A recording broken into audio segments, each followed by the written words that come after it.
Reis, capítulo 23, nós vamos ler hoje, para iniciar, a partir do versículo 25.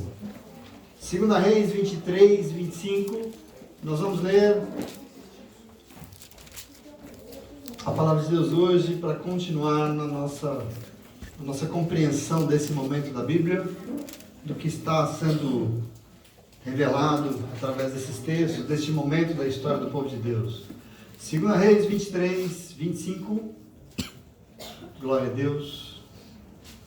Encontraram todos e todas? Amém? A palavra de Deus diz: nem antes nem depois de Josias houve um rei como ele, que se voltasse para o Senhor de todo o coração, de toda a alma e de todas as suas forças, de acordo com toda a lei de Moisés. Entretanto, o Senhor não voltou atrás do fogo da sua grande ira, que se acendeu contra Judá por causa de tudo que Manassés fizera para provocá-lo a ira. Por isso o Senhor disse: também retirarei Judá da minha presença, tal como retirei de Israel, e rejeitarei Jerusalém, a cidade que escolhi, e esse templo do qual eu disse: ali porei o meu nome. Os demais acontecimentos do reinado de Josias e todas as suas realizações estão escritos no livro dos registros históricos dos reis de Judá. Durante o seu reinado, o faraó Neco, rei do Egito, avançou até o rio Eufrates ao encontro do rei da Síria. O rei Josias marchou para combatê-lo, mas o faraó Neco o enfrentou e o matou em Megido. Os oficiais de Josias levaram o seu corpo de Megido para Jerusalém e o sepultaram em seu próprio túmulo. O povo tomou Jeoacás, filho de Josias, ungiu e o proclamou como rei no lugar do seu pai. Até aqui tá bom. Senta no teu lugar, glória a Deus. Graças a Deus. Palavra de Deus nessa noite. Mas hoje nós vamos encerrar o segundo livro de Reis, né?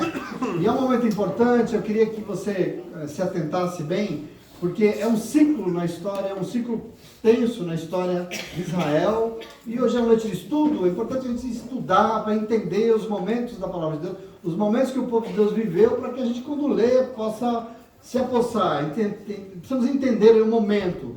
E esse ciclo grande que eu digo para vocês é o ciclo da monarquia, né? Nós começamos já lá atrás a falar dele, desde mais ou menos 1040 a.C. Vocês lembram de Saul lá atrás? Quando o Senhor constituiu Saul, até 587 a.C. De 1040 a 587, quer dizer, hoje nós vamos chegar lá. Então nós estamos falando aqui de mais ou menos 450 anos depois que o povo chamou Samuel. Quem estava aqui se lembra, há uns bons meses atrás. O povo chamou Samuel e exigiu que Samuel arrumasse um rei para governá-los. Lembram disso? Quando nós meditamos o primeiro livro de Samuel, o povo então exigiu de Samuel um rei para governá-los. Eles queriam ser como todos os outros povos. Nós falamos disso lá atrás. E eu me lembro, não sei se vocês se lembram, que Samuel disse tudo de ruim que iria acontecer com o povo se eles colocassem um rei para governar. Lembram disso? No livro de Samuel, lembram? Samuel diz: olha, não vai ser bom, não façam isso. O Senhor mandou dizer, os reis vão oprimir vocês, eles vão tomar os seus filhos. E tudo de ruim. E o Senhor se sentiu rejeitado lá atrás, lembram disso? O Senhor se sentiu rejeitado pelo seu povo, porque o povo falava: não, nós queremos um rei. E Samuel então ungiu Saul. Quer dizer, esse período de Saul até aqui onde nós estamos agora, nós vamos encerrar hoje 450 anos de monarquia, mais ou menos. E para lembrar para vocês, tudo que o Senhor tinha profetizado através da boca de Samuel aconteceu. Tudo de ruim que representou esse período da monarquia, tudo que Samuel tinha dito a pedido do Senhor aconteceu. A gente poderia dizer que Josias, onde nós estamos, é uma exceção assim nesses 450 anos de reis. O rei Josias foi uma exceção honrosa, por tudo que ele fez. Nós encerramos a leitura semana passada e nós vemos que Josias fez uma reforma enorme. Lembram disso? Em Judá, uma reforma enorme. Ele apagou todo vestígio de idolatria. Josias buscou adorar somente o Senhor e somente o Senhor. Se você quiser estar com leia o capítulo 23 inteiro, que nós não vamos ler, e vocês vão ver a limpa que Josias fez. A reforma que ele fez foi uma coisa extraordinária. E o texto, no final da vida que nós lemos hoje, dá conta dessa qualidade de Josias como rei. Aliás, o único rei que a Bíblia atesta a sua qualidade, porque o texto diz, nem antes nem depois de Josias houve um rei como ele.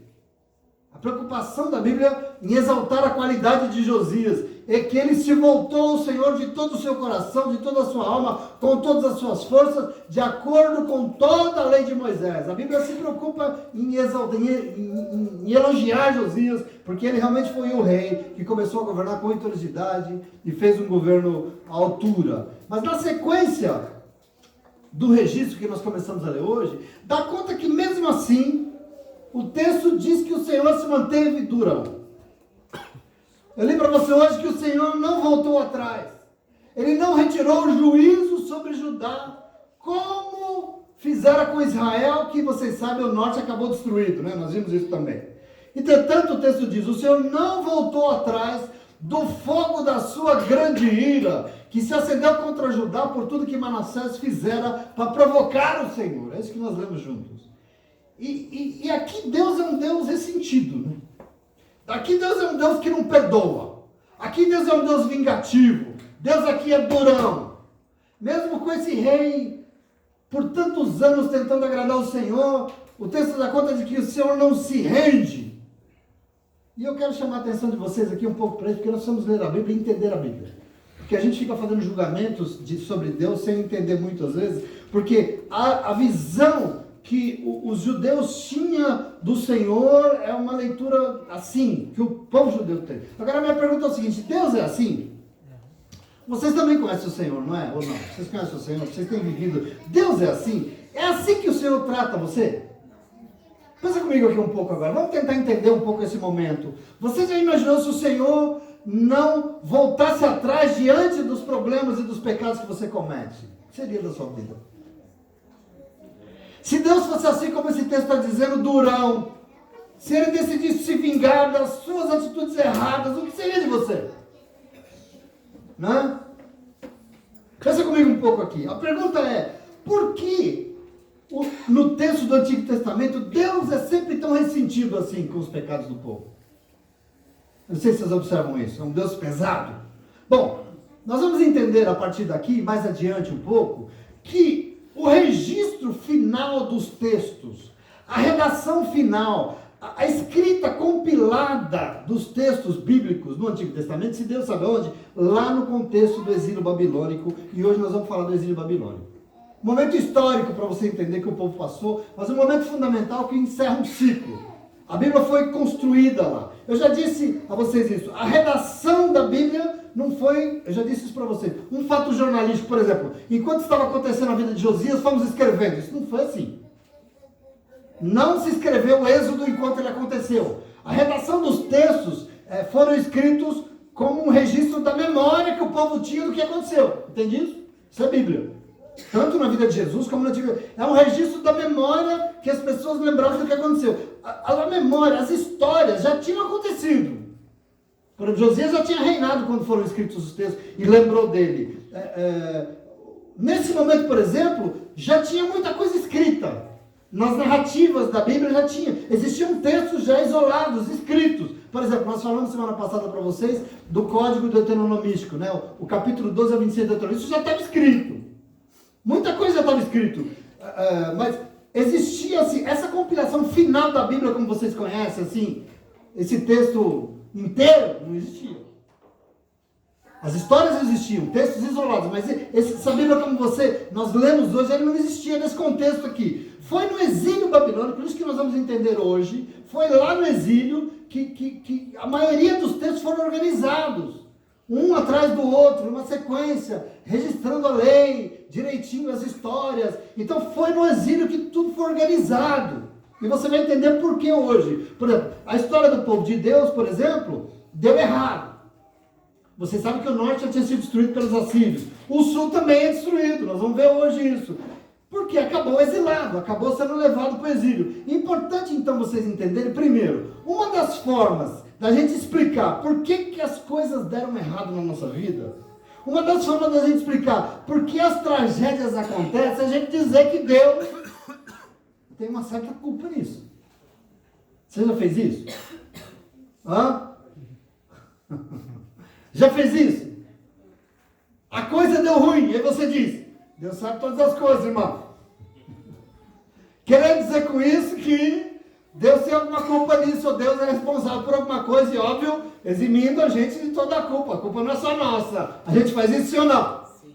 É comum isso, eu quero que você entenda isso. Por quê? Porque foi exatamente isso que esse povo exilado entendeu. Por quê? Porque deu tudo errado. Deu tudo errado, o inimigo veio, o inimigo destruiu tudo. Nós estamos aqui, aonde? Nesse cativeiro. Por que nós estamos nesse cativeiro? Porque Deus está nos castigando.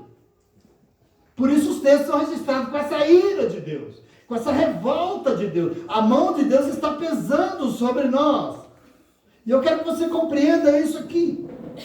É a forma da gente explicar o porquê as coisas deram errado. O rei Josias, por exemplo, foi um excelente rei. Ele fez tudo certo. Nós vimos aqui hoje, ou na outra passada, não houve um rei como ele. Mesmo assim, o texto que eu li agora para você diz que Deus permaneceu trancado no seu quarto, sisudo, bravo com o povo, e não perdoou o povo. Por isso mesmo o juízo que veio sobre o norte vai vir sobre o sul. É isso que o texto diz, sim ou não?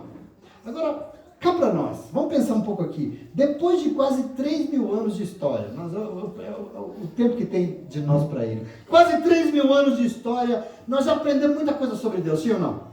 Nós já sabemos bastante coisa sobre Deus, e nós sabemos, por culpa, aliás, de alguém chamado Jesus Cristo. Por culpa dele, nós sabemos que o nosso Deus não é vingativo, sim ou não? Você sabe disso ou não? Nós sabemos hoje, por exemplo, que o nosso Deus não é carrancudo como as pessoas pensavam que ele era. Nós sabemos hoje que nem tudo na vida dá errado porque Deus quer o nosso mal. Nós sabemos isso hoje, sim ou não?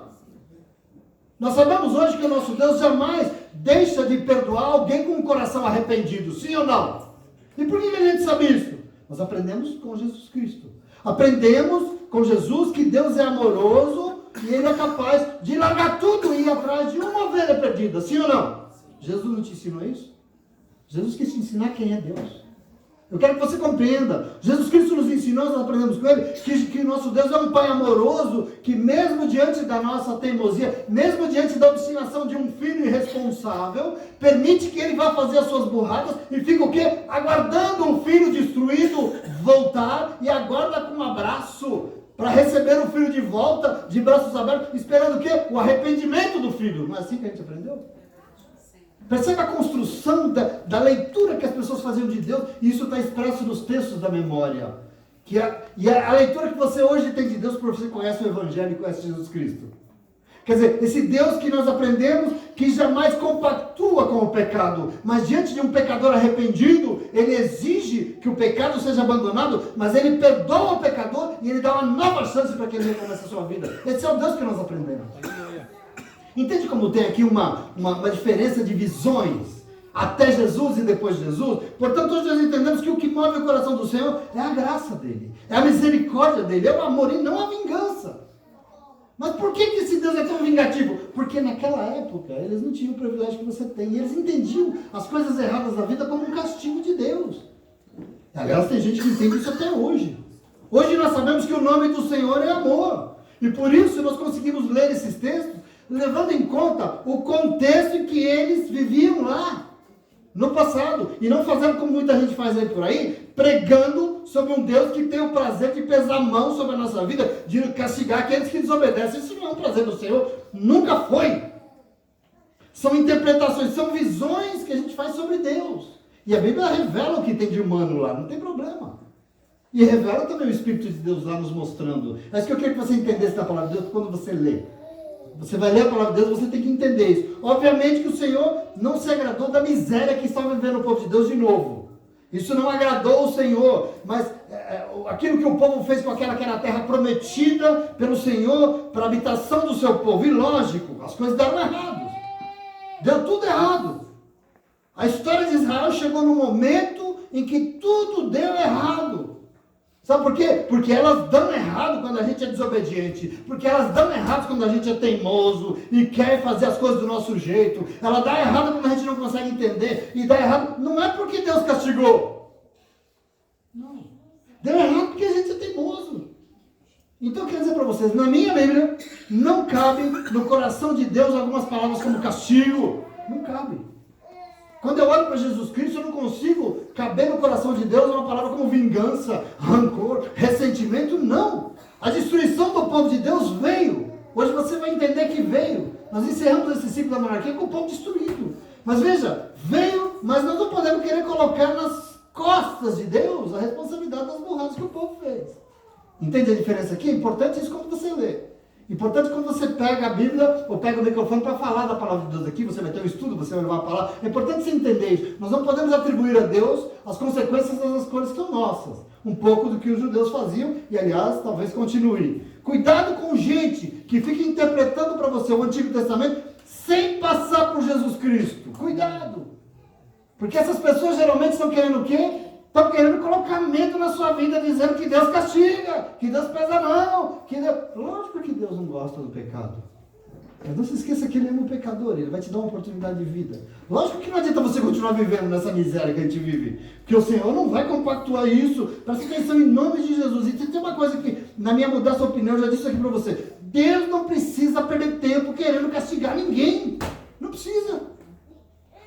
Deus não precisa gastar o seu tempo para mexer um dedo, para pesar nada sobre ninguém. Isso não existe. Repreende isso, porque isso não é do Senhor. Presta atenção aqui. Você precisa entender isso. Deus não precisa. A única coisa que Deus precisa fazer na tua vida para que ela dê errado, sabe o que é, meu irmão? Que Ele se ausente dela só. Basta o Senhor se ausentar e a nossa vida vai saber o que é a perfeita ruína. Isso que você precisa compreender do Senhor. Deus fica assim, descontente conosco, mas diante do pecado Ele faz o que cabe a Ele. O que Ele faz? Ele se afasta, porque Deus não encosta em pecado, meu irmão. O Salmo diz que o pecado é a causa de existir um abismo entre nós e o Senhor, porque o Senhor se afasta. Ele não convive com o pecado. Ele não convivia com o pecado desse povo. E por isso Ele se afastou, e por isso deu tudo errado. Esse é o momento que você está entendendo. E eu digo isso, e a partir disso, então, nós vemos que aparentemente Josias tinha feito tudo errado. No final da sua vida, ele era, aparentemente, que era subordinado ao rei da Síria. Por quê? Porque eu li para você que o faraó, o rei do Egito, ia entrar em guerra com a Síria lá no norte. Para isso ele tinha que passar por Israel, né? Era a rota. Mas o texto diz que Josias se levantou com o seu exército e enfrentou o faraó para defender a Síria. Juntaram aliados. E nesse combate, o texto diz que Josias foi morto, então. Então Josias morreu e o povo pegou um dos seus filhos, Jeoacás, e colocou no seu lugar no trono de Judá. É isso que nós lemos, amém? Compreenderam aqui um pouco desse momento? Está claro? Vamos ler então 23:31 comigo. Se você tiver alguma dúvida, algum problema que está te assolando aí, com relação a essa leitura, me pergunte, venha, na minha limitação também, o que a gente puder junto, naquilo que a gente estuda, venha conversar e a gente pode, amém, tirar as nossas dúvidas. Nós precisamos compreender o Senhor, queridos. Nós não adoramos aquele que nós não compreendemos, amém? Nós não devemos fazer discurso sobre Deus que a palavra de Deus não garante, que a palavra de Deus não nos revela. Você precisa conhecer a palavra de Deus. Versículo 31 do capítulo 23 diz assim, ó, Jeoacás, né, filho de Josias, tinha 23 anos de idade quando começou a reinar, e reinou 3 meses em Jerusalém só. O nome de sua mãe era Ramutal, filha de Jeremias, ela era de Líbina, e ele fez o que o Senhor reprova, tal como os seus antepassados. O faraó Neco o prendeu em Ribla, na terra de Ramate, de modo que não mais reinou em Jerusalém. O faraó também impôs a Judá um tributo de 3,5 toneladas de prata e 35 quilos de ouro. Colocou Eliaquim, filho de Josias, como rei no lugar do seu pai Josias. E mudou o nome de Eliaquim para Jeoaquim. Mas levou Jeoacás consigo para o Egito, onde ele morreu. Jeoaquim pagou ao faraó Neco a prata e o ouro. Mas para cumprir as exigências do faraó, Jeoaquim impôs impostos altos ao povo, cobrando a prata e o ouro de cada um conforme as suas posses. Jeoaquim tinha 25 anos de idade quando começou a reinar, e reinou 11 anos em Jerusalém. O nome da sua mãe era Zebida, filha de Pedaías, ela era de Rumá, e ele fez o que o Senhor reprova, tal qual os seus antepassados. Até aqui tá bom. É interessante ver que a miséria sempre volta, né? Josias, que fez tanta coisa boa durante tantos anos, os 2 filhos que assumiram, curtos, já voltou toda a miséria, e os filhos de Josias não honraram o nome do seu pai.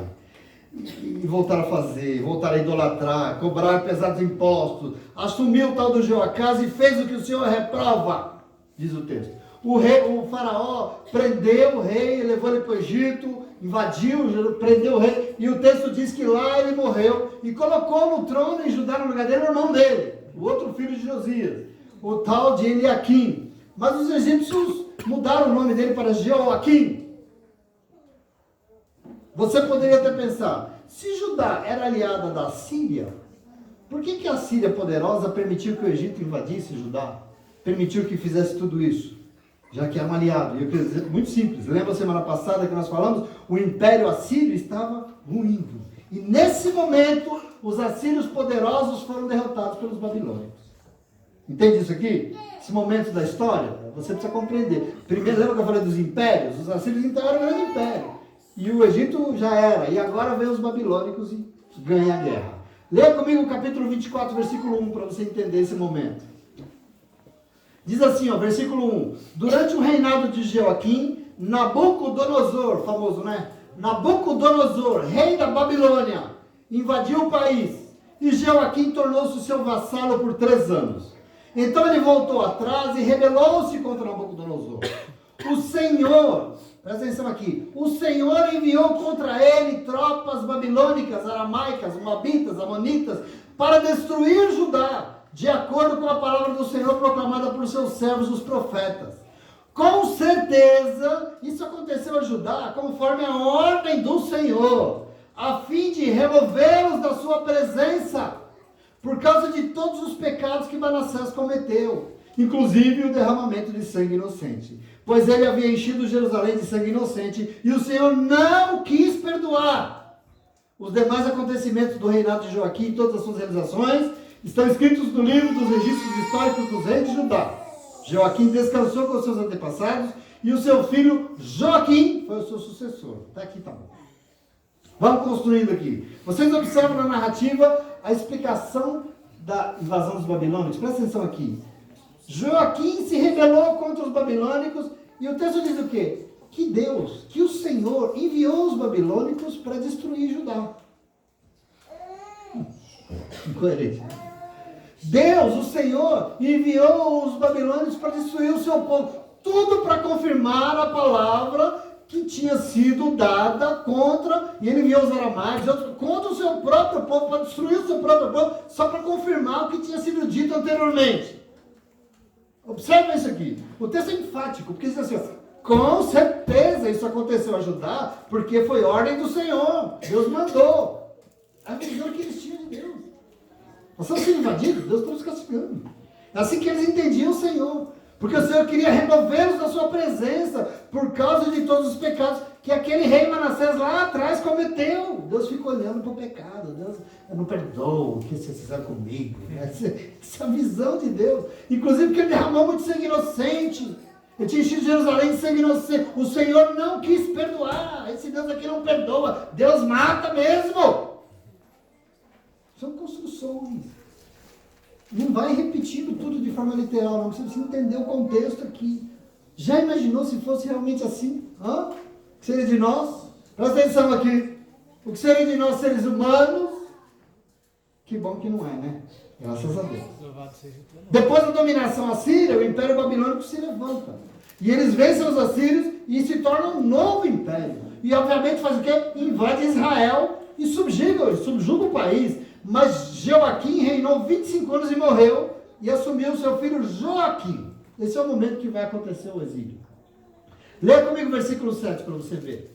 Eu vou construir aqui a sucessão de reis para você entender o que aconteceu, tá bom? No versículo 7 do capítulo 24 diz assim, ó. O rei do Egito não mais se atreveu a sair com o seu exército de suas fronteiras, pois o rei da Babilônia havia ocupado todo o território entre o ribeiro do Egito e o rio Eufrates, que antes pertencia ao Egito. Joaquim tinha 18 anos de idade quando começou a reinar, e reinou 3 meses em Jerusalém. O nome da sua mãe era Neustã, filha de Eunatã, ela era de Jerusalém, e ele fez o que o Senhor reprova, tal qual o seu pai. Ai, ai, ai. Bom, agora presta atenção aqui no que eu falei para vocês semana passada. Observa que o texto mostra que os babilônicos agora são a potência. Eles tomaram tudo, o domínio do Egito. E eles começam então, são o império que vai dominar o mundo. O jovem Joaquim assumiu, mas só governou 3 meses.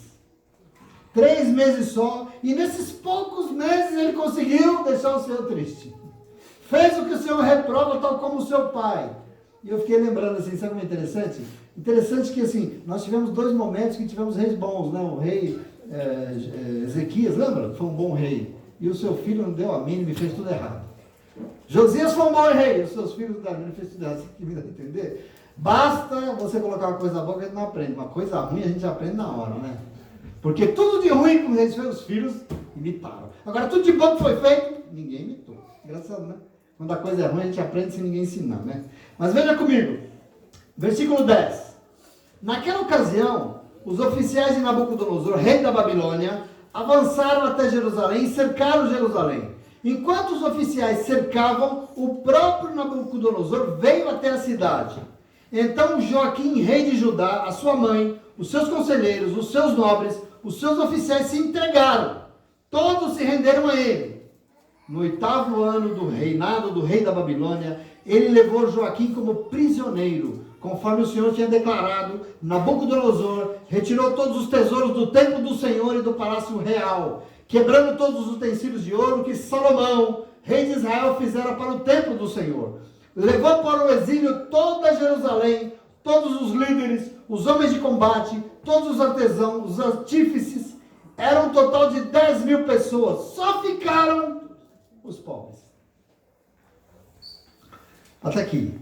Então Joaquim é o rei aqui. E Nabucodonosor, que é o famoso, que nós vamos falar dele bastante lá na frente, o rei babilônico vai contra Judá, cercou Jerusalém, e diferente de Ezequias, lembra de Ezequias? Ele também foi cercado por Senaqueribe, e Ezequias resistiu e confiou no Senhor. Diferente disso, diz o texto que Joaquim se rendeu com toda a sua corte. Afinal, eu acho que aqui Deus não é uma opção, né? Nesse momento aqui eles não podem contar, é tanto pecado que não dá para contar com Deus aqui nesse momento. E aqui está, para vocês entenderem, o famoso contexto do exílio babilônico. Vocês já ouviram falar disso, né? Ou não? Alguém já leu aqui? O exílio, tal. Então aqui está esse famoso contexto que a gente sempre comenta. O exílio babilônico se deu a partir de 587 a.C. Sexto século. 587 anos antes de Cristo, vieram os babilônicos, invadiram finalmente Jerusalém e saquearam Jerusalém, roubaram todo o ouro, levaram os instrumentos do culto, levaram as bacias do sacrifício, levaram todos os tesouros. Vocês se lembram do lesado do Ezequias mostrando tudo que ele tinha há um tempo atrás? Semana passada nós vimos isso que eu falei para vocês, isso vai ser a ruína dele? Pois é, chegou a hora. Os babilônicos foram com o presentinho, lembra? E o Ezequias falou, vem aqui, olha como a gente tem bastante coisa, nós somos ricos, o Senhor nos abençoa, vem aqui, olha quanto ouro. Mostrou o ouro para o ladrão. Aqui chegou a hora. Os babilônicos então vêm, já sabendo tudo, porque ele tinha se gabado lá, já sabendo de tudo.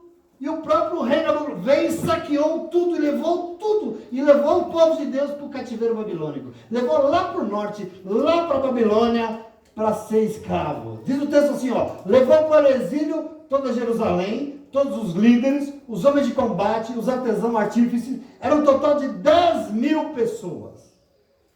Agora, deixa eu explicar para vocês uma coisa aqui, para você entender esse momento. Nabucodonosor levou todo o povo de Deus para lá? Todo Israel? Não. Quem foi para o exílio? Precisa entender aqui. Ele levou para o cativeiro, sabe quem? A corte de Jerusalém. Essas 10.000 pessoas eram a elite de Jerusalém. O rei, a família do rei, os líderes, os comandantes do exército, ele levou os funcionários do templo, ele levou os sacerdotes, ele levou todos que eram da alta sociedade de Judá. Não foram todos, porque o próprio texto diz que só ficaram os coitados dos pobres para trás. Nessa hora o pobre saiu. No hebraico tem um texto, um termo para designar aqui os que ficaram, que são os Ham-Haaretz. Ham-Haaretz, o que é? É o povo da terra. Vocês vão precisar disso para entender depois, quando vem Neemias, quando vem... O povo da terra ficou, ele não foi levado. Ficaram os agricultores, pobres.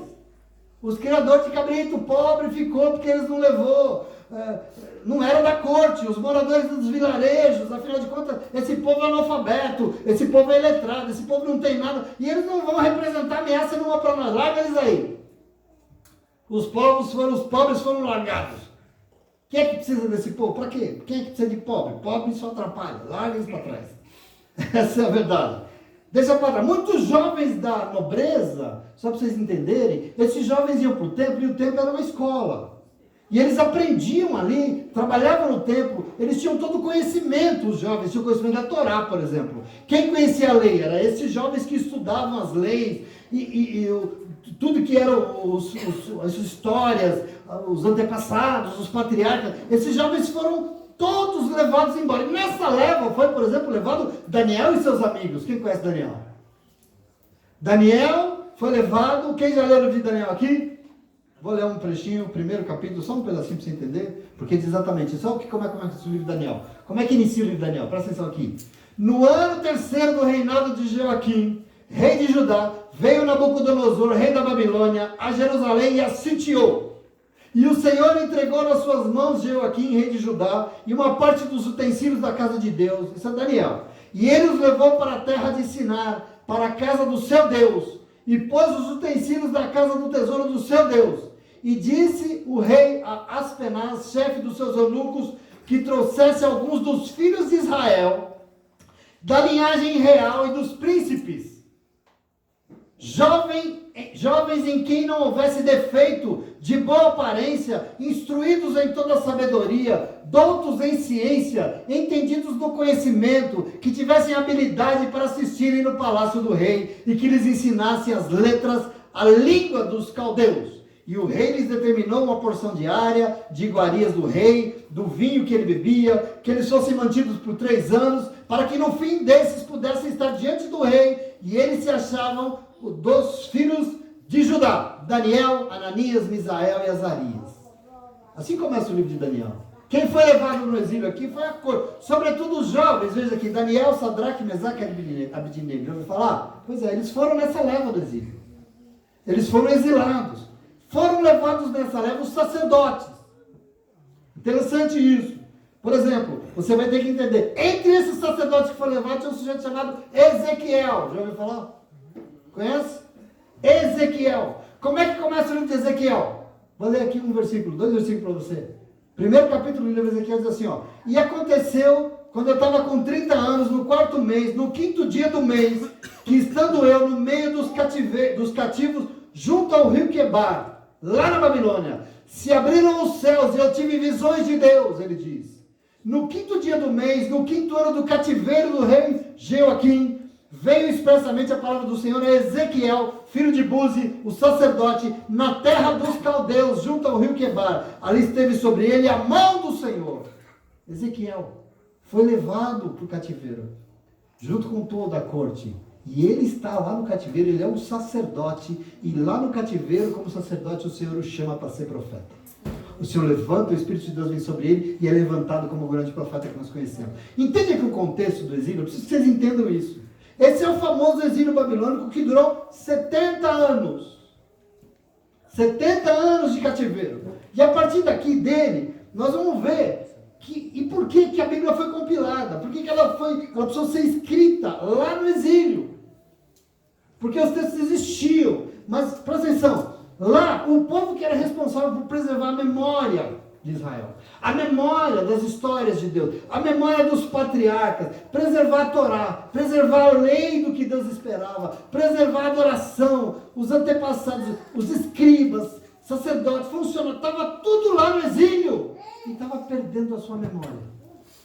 E depois de 70 anos, eles estavam perdendo a referência sobre quem eles eram, quem é o povo de Deus. Não tinha mais referência. Depois de 70 anos, vivendo no meio de um povo estranho, um povo desconhecido, de uma religião desconhecida, como Ezequiel falou aqui, um outro Deus, vivendo no exílio, criando os seus filhos, nasceram filhos lá. E sendo influenciado pela cultura babilônica, por exemplo, não é à toa, Jesus falava que língua? Aramaico. Sim ou não? Porque no tempo de Jesus, em Israel, falava, não hebraico, falava aramaico. Por quê? Porque aramaico é a língua de Haram, que é lá dos caldeus. O povo voltou de lá falando outra língua. Porque perderam a sua referência. Nem a língua deles eles tinham mais. Veja, para não perder a sua identidade, para não perder quem eles eram, para não correr o risco de perder a referência da memória do Senhor, foi que os textos do Antigo Testamento foram organizados. A Bíblia toda foi organizada. Entende isso aqui? Foi que eles foram compilados, redigidos, porque eles correram o risco de ter sido perdido. Então registraram as histórias dos patriarcas, dos antepassados, e aos poucos a Bíblia do Antigo Testamento foi sendo construída, assim que ela foi construída. Nesse momento aqui. Esse é o momento do exílio babilônico. E tudo isso aqui é importante, porque sem isso aqui, vocês entenderem isso, vocês não entendem os textos da profecia. É importante, desculpa a chatice do estudo de hoje, mas eu preciso que vocês entendam isso, para vocês entenderem como nós somos ler os profetas, senão vocês não entendem. Isso é muito relevante. Nabucodonosor invadiu, levou todos os tesouros da corte e deixou só os pobres. Afinal de contas, pobre não serve para nada. Já disse o Moisés aqui ontem, segunda-feira, né? Mas leia comigo o versículo 15, só para você entender um pouco. Nabucodonosor levou o prisioneiro Joaquim para a Babilônia. Também levou de Jerusalém para a Babilônia a mãe do rei, as mulheres do rei, os oficiais do rei, os líderes do país. O rei da Babilônia também deportou para a Babilônia toda a força de 7.000 homens de combate. Homens fortes, preparados para a guerra, 1.000 artífices e artesãos. Fez Matanias, tio de Joaquim, reinar em seu lugar e mudou o seu nome para Zedequias. Zedequias tinha 21 anos de idade quando começou a reinar e reinou 11 anos em Jerusalém. O nome da sua mãe era Ramutai, filha de Jeremias, ela era de Líbna, e ele fez o que o Senhor reprova, tal como fizera Joaquim. Por causa da ira do Senhor, tudo isso aconteceu a Jerusalém e a Judá. Por fim, ele os lançou para longe da sua presença. Ora, Zedequias rebelou-se contra o rei da Babilônia. Até aqui. Bom, houve a deportação. O povo foi levado. A corte foi levada. Mas o país não podia ficar abandonado. Não podia ficar sem um comando. Afinal, tinha um povo lá na terra, precisava pagar imposto, precisava organizar esse negócio. Por exemplo, quando o exército babilônico viesse, eles iam passar por ali, porque era uma rota de passagem, tinha que ter uma água, tinha que ter um poço. Então o país não podia ficar, lembra do norte, não podia ficar abandonado. Lembra dos samaritanos? Então ele assume, ele coloca ali para reinar o tio do rei, tal de Zedequias, e ele começa a reinar como um vassalo de Nabucodonosor, como um mandado lá do mundo. Acontece que o tal de Zedequias, quando assumiu, continuou fazendo o que o Senhor reprova. Interessante aqui, é que o exílio aqui é descrito como se, eu não sei se você prestou atenção, o exílio é descrito aqui como se o Senhor tivesse lançado da sua presença o seu povo. Deus mandou o povo embora, eu não quero mais ver vocês, vão embora aqui. Isso é o exílio. É assim que o texto aqui reproduz o Senhor lançando da sua presença o povo de Judá. Então, para eles, o exílio foi o castigo do Senhor que mandou embora o povo e tirou o povo da sua presença. E eu pergunto assim, isso é possível? Como assim? Você acha que você sai daqui e vai morar em Portugal, você sai da presença de Deus? Deus está onde? Mas eu queria que você entendesse isso aqui na cabeça dos judeus. Isso é importante que você entenda. É possível alguém estar na terra aqui, longe do Senhor? Sim. Quando? Depende de onde Deus está, sim ou não? Onde é que Deus está? Sim, mas para os judeus, Deus não está em todo lugar. Aliás, para um judeu, Deus não está na terra toda. Para os judeus, Deus está no único lugar onde está o Senhor, no Santo dos Santos. Isso é importante você entender Ezequiel depois. Onde Deus mora? Deus não mora em qualquer canto. Deus não está na casa de qualquer um. Deus não mora em qualquer... Não. Deus está no Santo... Quem lembra de Davi levando a arca? Eu não queria ir, a arca não queria, mas ele levou na marra. Deus só está no lugar da terra, onde no Santo dos Santos. Deus morava no Santo dos Santos. O exílio do povo, então o povo foi levado para longe. Como se Deus estivesse expulsando o povo da sua presença. Por quê? Deus morava onde? No templo de Jerusalém. Deus lá estava. Guarde essa informação aqui, porque ela vai ser fundamental para a gente entender o livro de Ezequiel depois. Onde é que está Deus? No templo. Onde é que está o povo? Lá no exílio, longe da presença de Deus. Deus só mora num lugar, na cabeça deles. Então, de antemão, entenda que para um judeu, não existe judeu sem templo. Por quê? Porque o templo de Deus é onde Deus mora. Um judeu sem o templo é um judeu, é um homem sem Deus. Uma pessoa sem o templo é uma pessoa sem a presença de Deus. Não se vive assim. E é isso que as pessoas não entenderam em Jesus Cristo. Porque Jesus diz, Sobre o templo o quê? Vocês estão vendo essas pedras? Vocês estão vendo esse templo maravilhoso? Pois é, presta atenção. Não vai ficar pedra sobre pedra, mas em 3 dias eu vou reedificar. E aí os fariseus falam, tá doido? Isso aqui demorou 40 anos para fazer, você vai fazer em 3 dias? Mas eles não estavam entendendo Jesus. Elas continuam entendendo até hoje. O que Jesus está dizendo aqui, Deus não habita, meus irmãos, em templos feitos por mãos humanas. Vocês dizem que Deus está ali, Deus não está ali não. Aliás, quer ver? Olha para mim, diz Jesus. Mas eles não aceitavam. Ele habita onde? Jesus, ele habita nos corações arrependidos, dispostos a passar pela transformação que precisa passar, assim como Jesus veio dizer, nos ensinar em nome de Jesus, amém? Amém? Então esse é o momento do embate. Mas Edequias, por exemplo, fez mais, porque o texto diz que ele se rebelou contra Nabucodonosor. E no segundo livro de Reis nós encerramos ele, e ele termina com os babilônicos vindo com o seu exército de novo, e produzindo uma destruição definitiva. Desmontou tudo. Os muros da cidade foram queimados. O templo foi saqueado e o templo também tocaram fogo. Esse muro queimado é o muro que Neemias volta para reconstruir. É aqui que é destruído. Sabe Neemias? Que volta para reconstruir o muro? É esse muro aqui que é destruído nesse momento, durante então a história de Israel, só para você entender. Esse templo aqui, esse lugar edificado para ser a casa, a morada de Deus, foi destruído 3 vezes. Aqui é o primeiro. Ele vai ser destruído mais 2 vezes. Neste momento, o templo do Senhor é destruído com a invasão babilônica, porque ele foi definitivamente saqueado e tocou fogo. A primeira casa construída por Salomão para a habitação do Senhor na terra foi destruída, e por isso possibilitou que o profeta Ageu, anos depois, disse que o Senhor se compadecia do seu povo. Por isso o Senhor manda te dizer que a glória da segunda casa será maior que a primeira. Isso vocês adoram, né? Glória a Deus. Que segunda? Essa é a primeira, que foi destruída pelos babilônicos. Entende isso aqui? Por isso que Ageu depois, com esse templo destruído, ele fala, não se preocupe, nós vamos reconstruir. Mas a glória da segunda casa será maior que a primeira. Se a primeira casa era gloriosa, se o primeiro templo de Salomão era maravilhoso, ele foi destruído. Mas a segunda vai ser melhor. Calma, é por isso que Ageu profetizou. Esse é o momento aqui. Nabucodonosor colocou um governador no país, chamado Gedalias. Mas o texto diz que alguns de Judá se rebelaram, mataram o governador e mataram os babilônicos lá. E o povo temendo, o povo que sobrou temendo os babilônicos, fugiram tudo para o Egito, voltaram para onde saíram, meus irmãos. Voltaram lá atrás, para onde Moisés tirou eles. O povo termina de uma forma horrível. O templo em completo abandono, o país devastado, acabou o culto, não tem mais culto, acabou os sacrifícios, portanto ninguém mais tem o perdão dos seus pecados. A destruição é total. Aquele templo que fora construído para adoração se tornou também, infelizmente, um lugar de idolatria, que Ezequiel vai dizer, um lugar que levanta a ira de Deus contra nós, aquele templo que o Senhor abandonou. Ezequiel vai dizer isso. Sobrou o povo da roça. E como eu disse para vocês, a situação era muito triste, a situação era de destruição. O povo que clamou lá na escravidão no Egito, lembram? Que viu o Senhor vindo em resgate a eles. O Senhor que levantou Moisés. O Senhor que prometeu que daria a terra que ele tinha prometido a Abraão. Esse povo que de tanto desobedecer, tentando viver da sua própria maneira, obstinadamente fazendo as coisas como bem entendiam, estão agora completamente arrasados. Acabou. Não sobrou nada. Não sobrou nada. A situação durou assim por 70 anos.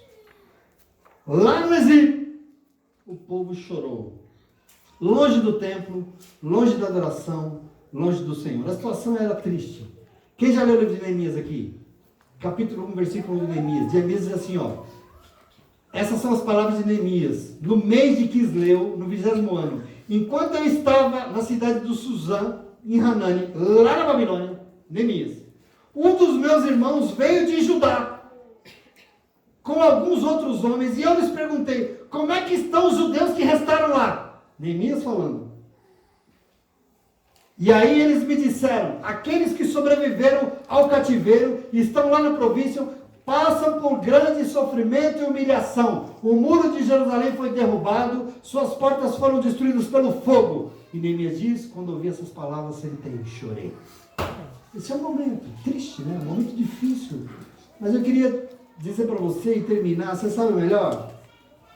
O melhor é que nós vamos continuar lendo a Bíblia. Nós vamos entender que Deus não tem nada de pesado, como eles pensavam, porque Deus não é castigo, mas Deus é uma oportunidade de mudança. No coração de Deus, esse sofrimento todo estava como uma oportunidade de mudança para o seu povo. Na verdade, o exílio era essa oportunidade que o povo estava recebendo de realmente mudar. A escravidão no Egito durou 400 anos. Aqui o exílio durou 70 anos. Não importa se é 400, se é 70. O que importa é que o Senhor não esquece das suas promessas. E o Senhor é um Deus que não abandona os seus filhos, as suas filhas. É isso que importa. E você vai entender isso. Glória a Deus. O sofrimento existe porque, afinal de contas, a gente teme viver sem o Senhor. Desculpa. O exílio é uma realidade. Afinal de contas, a gente acha que sabe todas as coisas, né? A gente é meio arrogante, não é? Entretanto, eu queria dizer para você, o Senhor não desiste, o Senhor nunca desistiu, o Senhor não vai desistir de você, em nome de Jesus. Se nós chegamos aqui ao final de um grande ciclo da história do povo de Deus, eu estou encerrando aqui no dia, é um grande ciclo na história do povo, eu queria dizer para você, em nome de Jesus, nós vamos ver daqui para frente que o Senhor continua vindo, o Senhor continua mesmo no sofrimento, levantando profetas, até lá no exílio, no meio da maior seca possível, no meio da humilhação, o Senhor levantou profetas para dar esperança para o povo. Foi lá nesse exílio que as maiores preciosidades da palavra de Deus foram construídas. Para quê? Para dar esperança para o povo de novo. Porque o Senhor não abandona. O Senhor não deixa de inspirar. O Senhor não deixa de mandar o seu Espírito. O Senhor sopra o seu Espírito sobre o vale de Aço Seco. Esse povo é um vale de Aço Seco. E o Senhor manda o seu Espírito para tirar o seu povo da sepultura. Presta atenção. Eu vou terminar lendo para vocês um trecho da Bíblia que vocês conhecem. Mas eu quero que você ouça essa leitura. E eu termino com ela. Pensando em tudo isso que eu disse hoje. Pensando nesse contexto. Pensando nesse povo. Pensando que tudo deu errado lá no exílio. Humilhado. Longe do templo. Ouça bem. Diz assim. Como a corça anseia por águas correntes, a minha alma anseia por ti, ó Deus. A minha alma tem sede de Deus, do Deus vivo. Eles estão lá, sofrendo. Quando poderei entrar para apresentar-me a Deus? Minhas lágrimas têm sido o meu alimento de dia e de noite, pois me pergunta o tempo todo, onde é que está o seu Deus? Quando me lembro dessas coisas eu choro angustiado, pois eu costumava ir com uma multidão, conduzindo uma procissão à casa de Deus, com cantos de alegria e de ação de graças, entre uma multidão que festejava. Ele está lembrando do quê? Da adoração no templo, dos cultos no templo. Por que você está assim tão triste, ó minha alma? Por que está assim tão perturbada dentro de mim? Põe a sua esperança em Deus, pois ainda o louvarei. Ele é o meu Salvador e o meu Deus. Aleluia, Senhor. Ele escreveu isso. E o meu Deus. A minha alma está profundamente triste, por isso de ti me lembro desde a terra do Jordão, das alturas do Hermão, desde o monte Mizar. Abismo chama abismo ao rugir das tuas cachoeiras. Todas as tuas ondas e vargalhões se abateram sobre mim. Conceda-me, Senhor, o seu fiel amor de dia. De noite esteja comigo a sua canção e a minha oração ao Deus que me dá a vida. Direi ao Deus, a minha rocha, por que te esqueceste de mim? Por que devo sair vagueando e pranteando, oprimido pelo inimigo? Até os meus ossos sofrem agonia mortal, quando os meus adversários zombam de mim e me perguntam, onde está o seu Deus?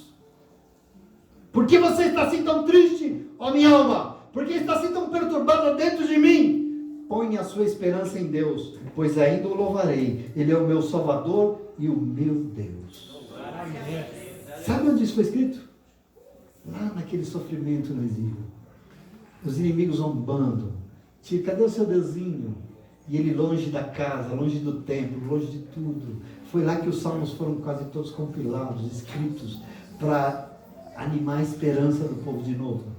Porque assim, confia no seu Deus. O salmo é lamento, mas é um lamento de esperança. Nós estamos sofrendo, nós estamos no pior momento da nossa vida, mas ainda eu confio e eu louvarei o nome do Senhor, porque Ele é o meu Senhor e o meu Deus, e eu confio no Senhor. E é lá nesse contexto que nós vamos entender para frente que o Senhor vai levantar, que o Senhor vai salvar, que o Senhor vai resgatar, que o Senhor vai enviar profetas, o Senhor vai enviar palavras, Ele vai falar, converte povo, porque eu vim buscar.